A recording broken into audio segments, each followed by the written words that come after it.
Namun begitu, walaupun saya setuju bahawa persaingan ini akan membawa kepada lebih inovasi, membawa kepada ke arah ekonomi negara kita lebih dinamik, lebih besar, berdaya saing dan sebagainya. Tetapi saya juga ingin menyeru kepada pihak kerajaan, pihak kementerian dan pihak kerajaan secara amnya, juga perlu melihat kepada kebajikan kepada rakyat negara kita.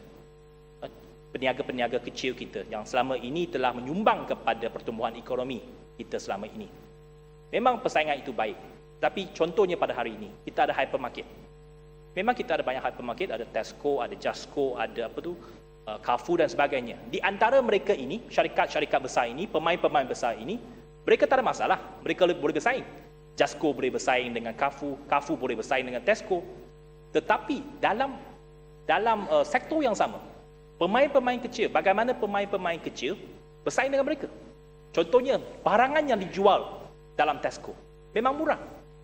Tetapi pemborong-pemborong kecil ataupun peruncit-peruncit, kedai-kedai runcit di bandar-bandar, di pekan-pekan yang saya rasa beribu di seluruh negara kita, bagaimana mereka bersaing dengan pemain-pemain besar ini? Mereka akan gulung tikar. Kerana pada hari ini, kalau kita masuk hypermarket, apa pun ada jual.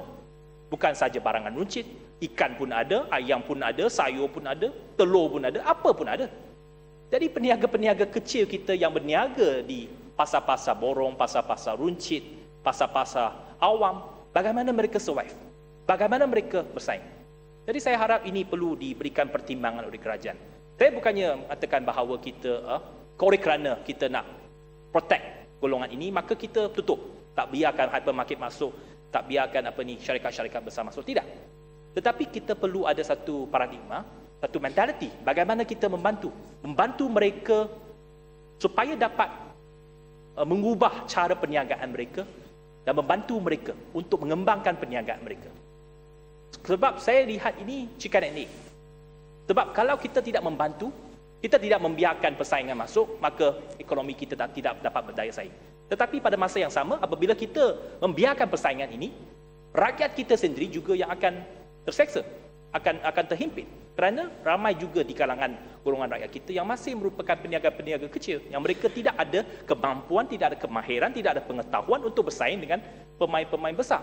Jadi ini perlu diberikan pertimbangan, dan saya harap ini ada mentaliti ataupun ada perancangan dalam kerajaan bagaimana membantu golongan ini. Ya, habiskan yang lain. Akhirnya, saya bagi satu contoh mikro. Minggu lepas saya didatangi apabila balik ke kawasan.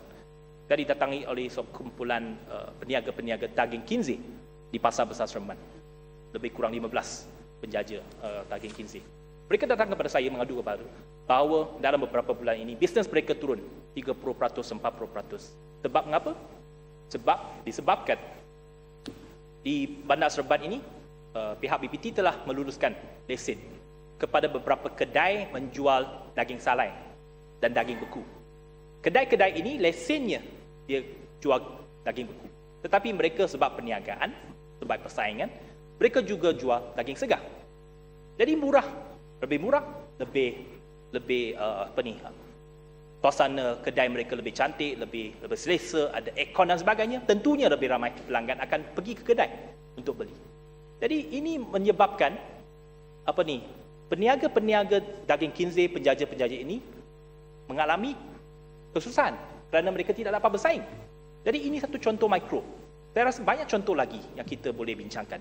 Bagaimana kita membantu peniaga-peniaga kecil ini dan melindungi kepentingan mereka. Jadi saya nak tanya, apakah dengan adanya Akta Persaingan ini, maka ia juga memberikan impak kepada dasar pelesenan?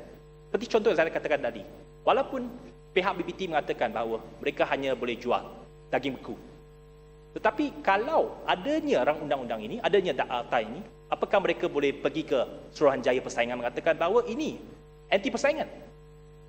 Maka walaupun telah dilesenkan, tetapi sebab adanya akta ini, mereka boleh above lesen yang telah dikeluarkan oleh pihak BPT dan mereka boleh mencabar lesen tersebut. Apakah ini akan memberikan impak kepada kes-kes macam ini? Saya pohon Yang Berhormat Menteri untuk memberikan penjelasan. Sekian, terima kasih.